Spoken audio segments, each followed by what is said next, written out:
నమస్తే అందరికీ. నా పేరు డాక్టర్ ఎన్ సాయి భాస్కర్ రెడ్డి. నేను ప్రోగ్రెసివ్ బయోచార్ సొసైటీకి ప్రెసిడెంట్గా ఉన్నాను.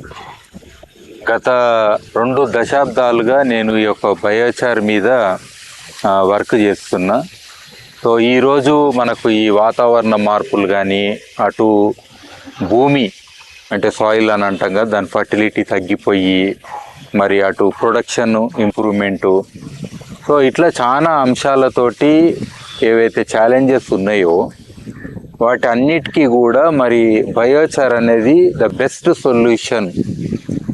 అంటే ఇమీడియట్గా మనకు ఆ ఎమిషన్స్ని తగ్గించాలన్నా, గ్లోబల్ వార్మింగ్ని తగ్గించాలన్నా, ప్రొడక్షన్ పెంచాలన్నా, అటు రైతులే కాదు, ఈవెన్ ఇండస్ట్రియల్ అప్లికేషన్స్ అనండి, తర్వాత ఈ health, environment, sanitation, even water resources అంటే వాటర్ పొల్యూషన్ కానీ, సో ఇట్లా చాలా అంశాలకు ఈ యొక్క బయోచార్ అంటే మనము పదాలు రకరకాలు వాడవచ్చు.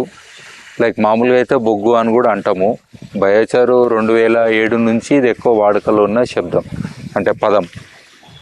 మరి దీన్ని యాక్టివేటెడ్ కార్బన్ అని, బయోచార్ అని, చార్కోల్ అని అన్ని రకాలే మనకు ఇక్కడ ఏ బయోమాస్ అయినా సరే, అది కట్టెలు కావచ్చు, ఎస్పెషలీ వీడ్స్, ఎగ్జోటిక్ వీడ్స్ అని అంటాం, అంటే మనకు అవసరం లేనివి, అట్లనే పంట వ్యర్థాలు అని చెప్పి రెగ్యులర్గా తగలబెడుతుంటారు. సో వాటిని కూడా కన్వర్ట్ చేయొచ్చు. లేదా బై ప్రోడక్ట్స్ లాగా మనకు వేస్టేజ్, ఈవెన్ స్లడ్జ్ని కూడా మనం బొగ్గు తయారు చేయొచ్చు. ఇవన్నీ టెక్నాలజీస్ ఇప్పుడు ఉన్నాయి. ఇందులో సింప్లెస్ట్ టెక్నాలజీస్ అంటే ఒక అగ్గిపెట్టతోటి కూడా టీఎల్యూడి పద్ధతిలో బయోచార్ చేయడం కాడికే మొదలుపెట్టి ఒక కొంటెక్కి అనండి, లేదా పిట్ మెథడు, లేదా ట్రెంచ్ మెథడ్ అనండి. సో ఇవే కాకుండా కిల్న్స్ అండ్ రిటార్ట్స్ అని అంటాం. కిల్న్స్ అని అంటే ఇప్పుడు అర్త్ మౌండ్ కిల్న్, అది కూడా ఒక పద్ధతి అన్నట్టు. అంటే మొత్తం బయోమాస్ని పెట్టి మట్టితో కప్పి ట్రెడిషనల్గా చాలా చేస్తుంటారు. సో రిటార్ట్స్ అనేది మళ్ళీ అందులో బై ప్రోడక్ట్లు మళ్ళీ మనం తీసుకునే స్టేజు. అంటే అక్కడ వుడ్ వెనిగర్ అనండి, సిన్ గ్యాస్ని మళ్ళీ దాన్ని యూజ్ చేసి హీట్ చేయడానికి వాడుకుంటాం. బయో ఆయిల్స్, తారు, సో ఇట్లా ఎన్నో బై ప్రోడక్ట్స్ తోటి ఒక అంటే ప్రతి గడ్డికి కూడా ఈరోజు విలువ ఉంది.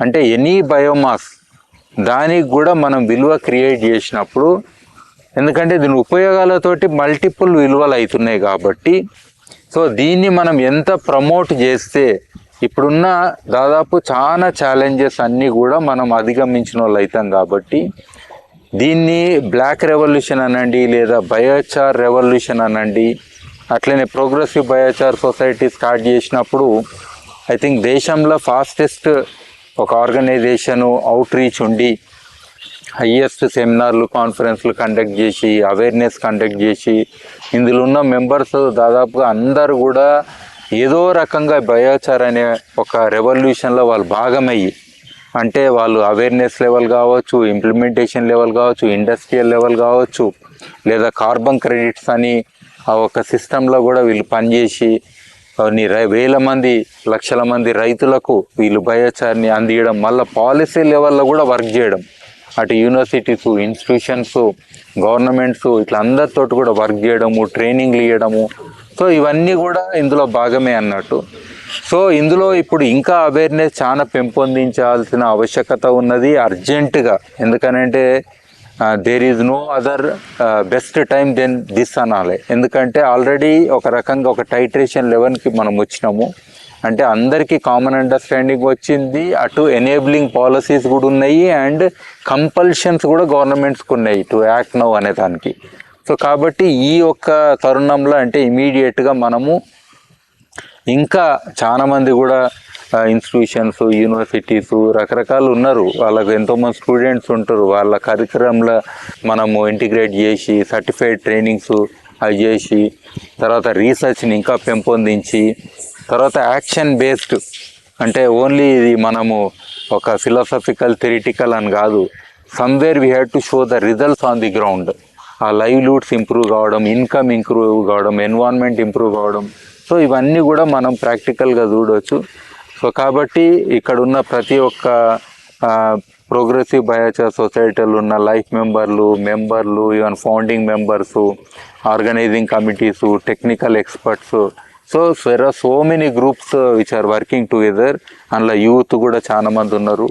సో వీళ్ళందరికీ కూడా చాలా we are very thankful from PBS.